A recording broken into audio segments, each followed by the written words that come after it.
réalisable grâce au studio derrière des micros. Donc, bonjour et bienvenue au podcast d'Oussana Trois-Rivières, un rendez-vous entrepreneurial à l'aveugle, un podcast qu'on fait grâce au financement du ministère de l'Immigration, la francisation et l'intégration. Aujourd'hui, on a avec nous 12 entrepreneurs, un entrepreneur d'origine québécoise, un entrepreneur de souche, qu'on dirait. Sébastien, bonjour. Bonjour. Il y a un entrepreneur québécois d'origine étrangère, d'origine immigrante. Bonjour. Bonjour. Bonjour, Guillaume. Donc, où ils vont nous partager des expériences, un petit peu son vécu, ses difficultés, mais aussi on va parler de la partie plus les fun d'être entrepreneur, qu'est-ce qu'on aime, pourquoi qu'on se lance en affaires. Et à la fin, on va vous donner quelques conseils pour ceux qui penseraient à se lancer en affaires. Donc, simplement, on va commencer par vous présenter. Sébastien, c'est qui Sébastien? Parle-nous un petit peu de toi. Bonjour, moi c'est Sébastien Gauthier. Je suis entrepreneur boulanger. J'ai une boulangerie à Shawinigan, le grille-pain du coin. J'ai démarré mon projet. Dans le fond, la boulangerie, elle a ouvert en janvier, mais le projet, il y a comme 1 an de travail avant de pouvoir ouvrir. Je suis boulanger depuis 4 ans. Avant ça, j'étais directeur d'une résidence de personnes âgées. Fait que j'étais quand même dans la gestion, puis dans le service au public. J'ai décidé d'arrêter puis d'aller faire mon cours de boulanger parce que c'était un rêve depuis que je suis tout petit. Je viens d'un petit village en Mauricie, puis la boulangerie, c'était un endroit très présent, puis ça m'a toujours intéressé. Puis dans ma tête, c'était plus comme un monsieur plus âgé qui était boulanger, là, pas nécessairement quand on a 16 ans et on choisit notre métier, c'est peut-être pas boulanger qui vient en premier. Puis, il y a 4 ans, j'ai eu l'opportunité de pouvoir laisser mon emploi pour aller faire mon cours de boulangerie, dans le fond, à l'école d'hôtellerie à Québec. Puis, j'ai travaillé pour une boulangerie pendant 3 ans. Puis, cette année, j'ai décidé là, de lancer mon projet. Donc, ouais, on entend poursuite des rêves, là, beaucoup lorsqu'on se lance en entrepreneuriat. Et, c'est certainement un changement de carrière aussi, je crois que ça oui, je pense que c'est important parce que c'est ça, juste être boulanger, c'est quand même des horaires atypiques. Puis, en plus de m'emmener le côté entrepreneur, il faut vraiment, je pense que ce soit une passion, là, parce que sinon, pour emmener le projet à terme, il faut que tu sois passionné. Puis oui, qu'il y a un petit peu de rêve, là, je pense. Oui, je crois qu'il y a un petit peu ces particularités, je crois, des horaires. On parlera tantôt, justement. C'est assez particulier dans ton métier. Et toi, Guilherme, c'est qui, Guilherme?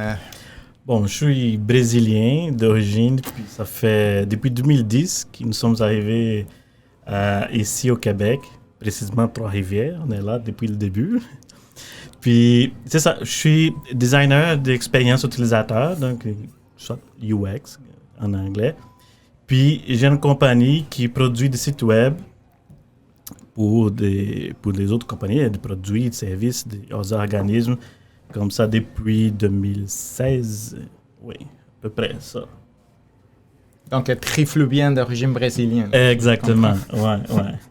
Excellent. Et on parle justement des défis. Tu parlais justement, Sébastien, des horaires. J'ai entendu parler que le petit croissant qu'on prend avec notre café à 7h30 ou 8h du matin, ça n'a pas fait 5 minutes avant. Hein, non, dans le fond, pour avoir du pain ou des viennoiseries à 7h30 le matin, j'arrive à 3h, moi, à la boulangerie. Là, Puis 3h, je suis quand même chanceux parce que j'ai des équipements qui me permettent d'arriver plus tard, parce que sinon, ça pourrait être là, 11h, minuit. Là. Toute la nuit. Oui. Une petite couchette à côté du four. Hein? Oui. Ou presque. Et ça, c'en était un, mais un défi peut-être le plus important, si tu l'aurais à nommer, un défi que tu as eu comme dans ton parcours d'entrepreneur depuis que tu as décidé de te lancer, est-ce qu'aujourd'hui, un défi que tu aimerais vraiment souligner? Dans le fond, c'est sûr que tous mes équipements viennent d'Europe, fait que le défi, c'était de réussir à les avoir à temps. Parce qu'avec la COVID, supposons qu'avant, il y avait 3 bateaux par mois, là, il y en a un. Puis les prix, ça, on l'entend partout, les prix des conteneurs, ils ont vraiment beaucoup monté. Fait que ça a été un défi de réussir à trouver la compagnie qui pourrait me prendre des équipements, mais qui les aurait pas 6 mois plus tard. J'ai été chanceux. Ce défi-là a été relevé. Ensuite, un deuxième défi que j'ai rencontré, c'est que moi, les équipements, ça marche sur l'électricité 3 phases. Oh, OK. Puis, j'étais supposé d'être connecté par Hydro-Québec le 29 octobre. J'ai été connecté le 15 décembre. Fait que ça a un peu... moi, je pensais ouvrir mi-novembre, puis j'ai ouvert mi-janvier. Fait que ça a été un défi... parce que ça veut pas... c'est sûr, ça. Puis hors de ton contrôle. Hein. Oui, c'est hors de notre contrôle, mais on a quand même des factures à commencer à payer en novembre. Fait qu'on avait j'avais hâte de pouvoir ouvrir, mais ça s'est réglé quand même. J'ai été chanceux, j'ai eu de l'aide pour faire avancer le dossier, mais ça a été pas mal le plus gros problème que j'ai rencontré là, Oui, beaucoup d'ajustements, justement, lorsqu'on se lance en entrepreneuriat, s'ajuster au changement, ça fait un prévu. Oui, c'est ça. Il y en a planifié, mais après la vie... Il y en a toujours. Ça, c'est un contretemps qu'on a un peu moins de contrôle dessus. Sinon, le reste, ça va quand même bien. On parle beaucoup de la pénurie de main-d'œuvre. Je suis chanceux parce que ça n'a pas eu d'impact sur moi. Le monde sont venus donner leur nom avant même que j'ouvre. Juste s'ils passaient, ils ont vu la place. La boulangerie est un petit peu hors standard, dans le fond. Comme moi un peu, fait que... Un peu coloré, là. Oui, ça fait que le monde a été intéressé à venir voir puis à vouloir travailler. Fait que là-dessus, je suis chanceux, ça n'a pas été encore un défi. J'espère que ça va rester comme ça, mais à date, c'est des petits ajustements au quotidien là, qu'on a, plus qu'un gros défi majeur. C'est ça, c'est des ajustements, planification qui change, oui. Ça revient souvent. Et toi, Guilherme, de ton côté, vraiment un défi, une difficulté que tu as dû surmonter pour justement réussir en affaires? Ben, je trouve que de notre côté, comme c'est différent, en tout cas dans la boulangerie, j'ai pas d'espace physique, j'ai pas ces besoins-là, mais je dirais c'est plutôt de se faire connaître. Puis vraiment, c'est un domaine un peu fermé, surtout ici en Mauricie. Donc, on a les grands joueurs, les moins grands joueurs. Puis, c'est ça, d'aller vraiment faire sa place dans le marché avec ça. Ouais, ça fait... Donc, ça fait comme un peu le bouche à l'oreille. On a essayé quelques stratégies de se faire connaître ici et là. Mais je trouve qu'à date, ce qui... Le mieux marché, ça a été vraiment les bouches à l'oreille d'un client qui parle à d'autres, d'une compagnie, d'un organisme qui parle à d'autres, qui là, ça a avancé. Donc, on est là à ce moment-ci. Oui, je crois que ça revient souvent dans les entrepreneurs, surtout en démarrage. Là, on fait beaucoup de prospection, on essaye de chercher des clients, mais finalement, les clients ils arrivent dès là où on ne prévoyait pas qu'ils arrivent. Exactement. Mais des fois... On fait beaucoup d'efforts avec une stratégie marketing ou quelque chose du genre, ou de la publicité. On essaye ça, puis résultat zéro. Ouais, mais il y a un ami à moi qui a besoin d'un site web, je sais pas où. Et là, ça commence. Donc, au moins, dans notre cas, ça a été plutôt comme ça. Ouais. Donc, au début, c'est un peu stressant parce que tu entreprends des démarches, puis tu ne vois pas nécessairement des résultats. Mais c'est ça, c'est toujours garder un peu d'espoir, puis d'endurance là-dessus. Là. Ouais, c'est ça, c'est vraiment continuer de croire à notre projet, malgré que les débuts sont tout le temps difficiles. Il y a beaucoup d'entrepreneurs qui se reconnaissent. Moi, personnellement, je me reconnais là-dessus. Je pense que tout le monde passe pour ça. C'est une traversée. La majorité, il faut réussir. Donc, ça pour les difficultés un petit peu, mais on ne se lance pas dans l'entrepreneuriat juste pour avoir des difficultés. Il y a un côté plus le fun lorsqu'on se lance dans l'entrepreneuriat. Donc, il y a vraiment une raison, Sébastien, pour laquelle tu t'es lancé comme entrepreneur. Tu allais chercher tous ces problèmes finalement parce qu'il y avait des quoi qui t'attiraient. Donc, ça serait quoi vraiment la raison pour laquelle tu as décidé vraiment de te lancer dans l'entrepreneuriat? À la base, c'est sûr, j'avais une passion pour le métier de boulanger. Ensuite, j'aurais pu être boulanger pour travailler pour quelqu'un d'autre tout le temps, mais j'avais comme un besoin de créer mes propres produits, là, mes recettes, mais un petit peu qui sortent des standards de la boulangerie. Ça a été la principale raison. Puis la deuxième raison, ça a été, dans le fond, pouvoir concilier plus facilement la vie travail-famille. Moi, j'ai 3 enfants, dans le fond, puis où je travaillais avant, là, c'était vraiment de nuit. Là, j'arrivais à 11h le soir, puis je pouvais finir à 10h le matin. Fait que je dormais toute la journée, puis le soir, veux pas, t'es quand même fatigué. Fait que je voyais pas tant mes enfants. Fait que je me suis dit, en partant à ma boulangerie, justement, je vais avoir les équipements pour pouvoir commencer un petit peu plus tard dans ma nuit. Fait que ça me fait presque une journée normale. Là. Souvent, je commence à 3 heures puis je finis vers 2. Ben, je fais 2-3 heures l'après-midi, mais je suis quand même là pour voir mes enfants, le souper puis tout ça. Puis ils sont encore petits, mais je veux un jour les intégrer dans le fond dans la boulangerie, que ça soit une entreprise familiale, pouvoir travailler avec eux, puis c'est comme le rêve ultime. Puis j'ai aussi aménagé le local. Dans le fond, il y a un sol, j'ai fait une salle de jeu pour que les enfants puissent venir le samedi matin, ils viennent à la boulangerie, je les vois quand même, puis je peux travailler. Fait que je dirais que c'était pas mal de réunir ma passion, puis de pouvoir concilier travail-famille qui m'a poussé à lancer ma boulangerie. C'est super intéressant ce que tu dis, Sébastien. Je crois une nouvelle génération d'entrepreneurs. On a tout le temps cette idée de l'entrepreneur qui pense juste qu'à son travail, qu'à son entreprise. Mais une nouvelle génération, je crois, faire l'argent lorsqu'on réussit, lorsqu'on est rendu là. Mais je crois qu'il y a une nouvelle génération justement qui cherche aussi la conciliation, de passer plus de temps en famille. C'est super intéressant le point que tu apportes, Sébastien. Puis ça, c'est de quoi d'important pour moi, là, dans le fond. Oui, je crois que ça va justement enlever une certaine peur, une certaine barrière à beaucoup qui hésitent justement parce qu'ils disent « Ouais, si je me lance dans l'entrepreneuriat, peut-être ma famille va prendre un coup. » Il y a moyen justement de faire le contraire. C'est ça. Oui, c'est beaucoup d'heures. Je dis pas que...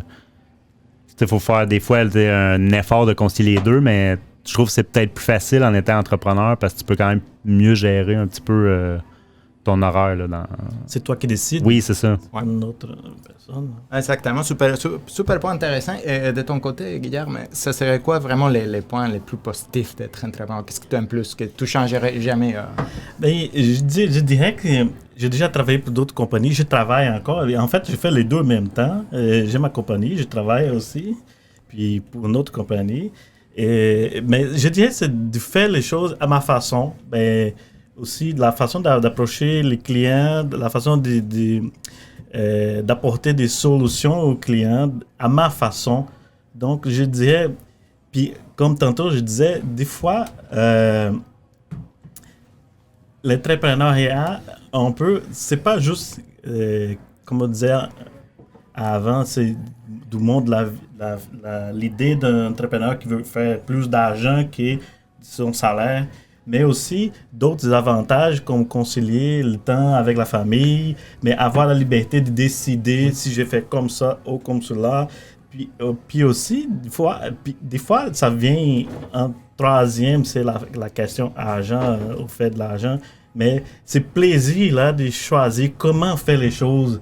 Puis les côtés créatifs, soit dans le site web, dans le design, mais dans la boulangerie, tu vas faire tes créations. Oui, c'est ça. C'est cette liberté-là qui, normalement, si on est employé, on va suivre les règles de la compagnie.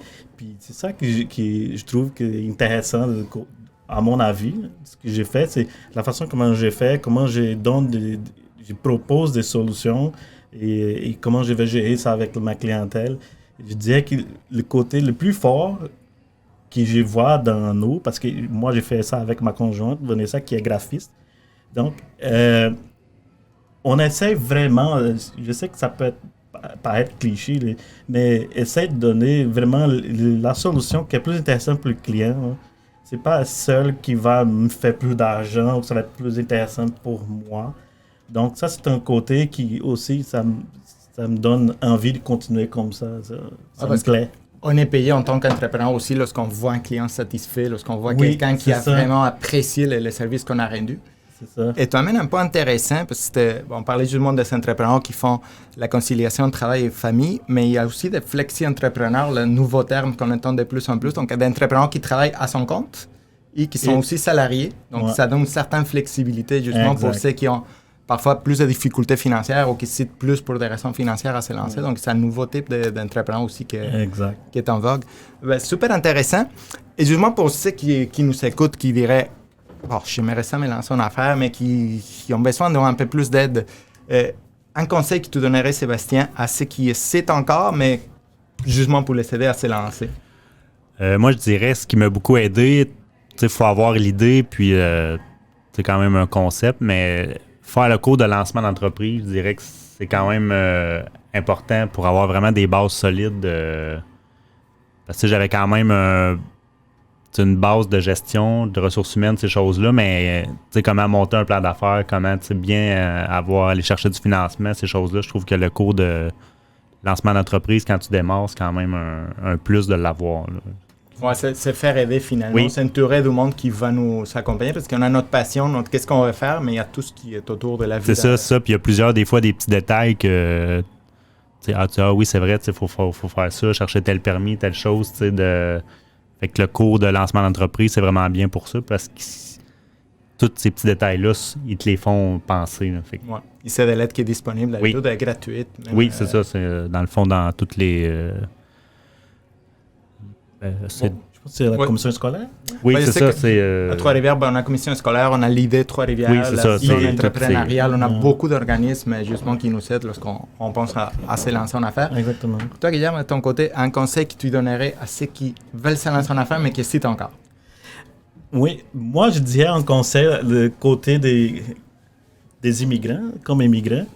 Ce sont les idées. Des fois, on apporte avec notre culture, on a des idées. Hey, ça marche tellement d'où je viens, dans mon cas du Brésil. Ça va être les succès total. On capote, mais pas nécessairement.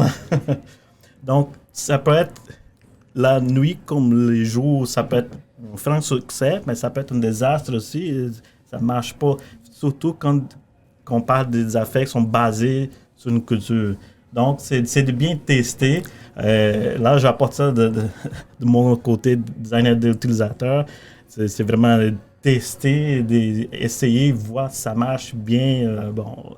Je suis sûr que dans les cours pour l'entrepreneuriat, ils donnent des outils comme ça. Comment tester, comment valider ton idée, si ça va marcher, s'il y a du potentiel pour que ça marche ou pas. Donc, je dirais... Faites attention dans ces côtés-là. Ben, oui, ça peut être un franc succès des affaires qui viennent d'autres cultures. Oui, un côté barrière culturelle, c'est un obstacle ou un avantage de plus. Exactement. Ça peut être d'un côté comme de l'autre. Exactement. Donc, c'est ça que je dirais de mon côté.